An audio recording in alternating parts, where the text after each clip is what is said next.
Beth's Golden, and this is my messy desk. Welcome. Today I thought it would be fun to show you guys how you can use alcohol ink with your gel press plates. I already have two pieces that I've already done on my Bible journaling for today, and I thought that I would take you along as I do the main piece for this, and it's going to go about right here. I'm trying to create kind of like a hill scene. So let me move my Bible off out of the way, and I'm going to want to work over paper just in case I do start to make a mess. I actually have an apron on today because it's been one of those days, super messy. And the first thing I'm going to do is I'm going to just drop down some alcohol ink like so, and just get a base going. I'm using citrus, and then I'm also going to use Sublime for this base layer. And I'm wanting to put my lighter colors down first. Alcohol ink dries relatively quickly, which is awesome for this. I'm going to use a stencil on this as well. There's a couple different ways you can do it. You don't have to use a stencil, but I am. I'm also using this little tool to kind of blow it out, and this is where it might get a little bit messy. And this helps blow it out. I'm on a gel press, so I don't ever want to use a heat gun. Sometimes people use embossing tools to blow out their alcohol ink, which is awesome. But on a gel press, you don't want to do that. The heat can ruin it. So I'm just going to go ahead and just use my little tool here from Ranger, and I love it. It just really makes everything so nice. Ooh, there's a little bit of shimmer in that. That's kind of fun. So I'm just going to get that all blown out. I want to have a pretty decent covering before I put my stencil on.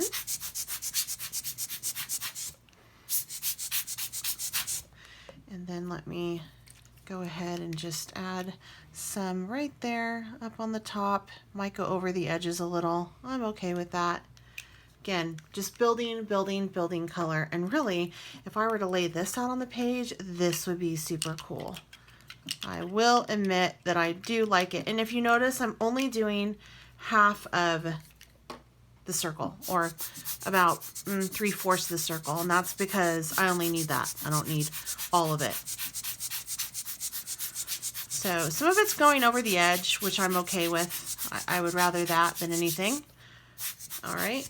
Now that I have that down, I'm going to go ahead and place my stencil over it. This is a Dina Wakley stencil, and you just want to make sure that it has fairly decent contact with your gel press plate. So I'm just lightly brayering it out. I'm not putting a lot of pressure down. I'm lifting some of it that's wet. That's okay. But you just, like right there, that's not wanting to connect real well. So, but you want it to connect. You want it to make some connection.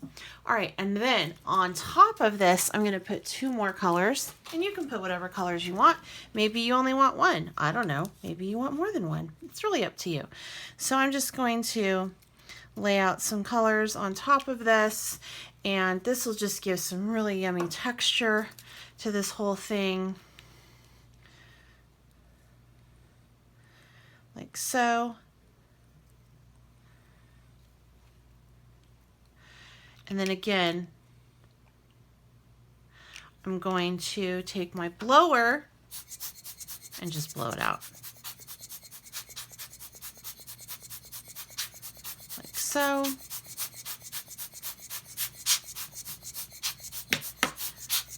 and get some more up here. And I didn't clean my gel press plate before I did this, because I kind of think that if it lifts that pink that's there, that will be really awesome. All right. Here we go. So much fun. And also, this just, by blowing it out, helps dry it too, which is fun. So,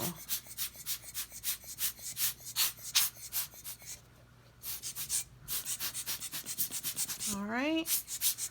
I think I'm liking the coverage of this. I can go ahead and just take my stencil off right now and look at that yumminess. Isn't that awesome?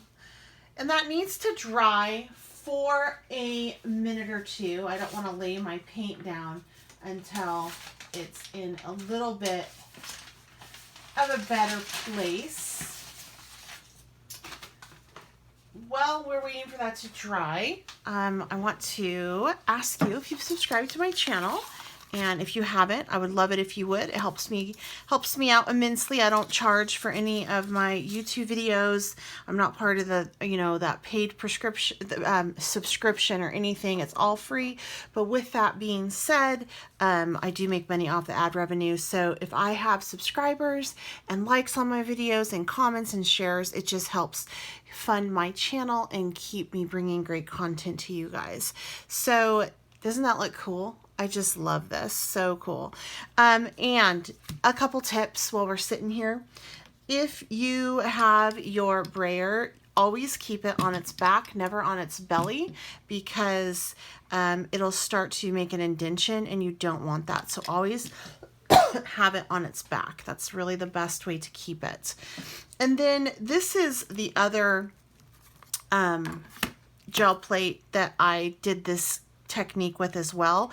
And let's say that I wanted to clean it off. You could use blending solution, which is kind of expensive, or you can just take a little bit of hand sanitizer and rub it all around, and that'll get your gel plate completely clean, whether you used alcohol ink or paint. Hand sanitizer does wonders. Like, this is the back side of it, so I can put some more down here, and this will just clean it up. And the reason why I'm telling you this now is because I'm waiting for this to dry, and I thought it would be fun for you guys just to see how long it takes in real time.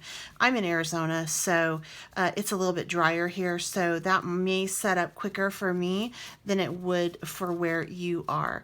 But you can just take and work that hand sanitizer in, and it pretty much takes everything up. I mean, that got it, everything got off, and now you have a clean plate in case you want to lay some more color down later on. So I thought I would just share that with you as we're waiting right now for this. And let's see, how are we doing? Yeah, I think we're just about ready to move on. So I'm going to set this aside over here. I'm going to use a bigger brayer on this just because I'm going to want to move a little bit quickly. So I'm going to take my Bible out, and again, I know where I want to put it on my page. I already have some stamped over. If you don't want this, you can always put something between your pages like this, if that's a concern for you. I really don't mind, but for this, just to show you how you can protect, we'll just do this next stamp with this. And so off to the side over here, I'm going to take some of this aloe, and then I'm also going to mix in just a little bit of lime as well, because I want a nice green underbase. I apologize for the glare. I do have an overhead light. All right, and then I'm going to take and brayer it out, and I don't want it to be, and this is another thing that I've discovered with this technique, is depending on where you are will depend on how much paint you lay down, because you don't want it to dry before you put it on, but you also don't want it so heavy that it doesn't transfer. So I kind of want to be able to see it. That's about right for where I am. If I was somewhere else, I may go a little lighter. And then I'm just going to take this, and I'm lining it up right about there. And I'm just giving it a nice press. I want it to transfer over. And I'm going to have some yummies right here still that I'll put probably on the upper portion of this page. So I'm just really pressing it in, and then from here, I'm going to just start to lift it up for this awesome transfer. Look at that. Isn't that so cool? And then I'm just going to take this up here and I'll just do it off to the side there, just for some more yumminess. I call it yumminess. And after this point, if it doesn't lift, then I'm just going to do that technique that I told you with that, and it looks like, yeah. So now I'm going to work on my sky, but that is how you can use alcohol ink on your gel press plate and get just some really cool effects. All right, you guys, I certainly hope that you enjoyed this video. Make sure that you have any questions, leave them down below and I will get back to you. I also have links provided down below where you can find all this good stuff. Until next time, I'm Bets Golden. Happy crafting.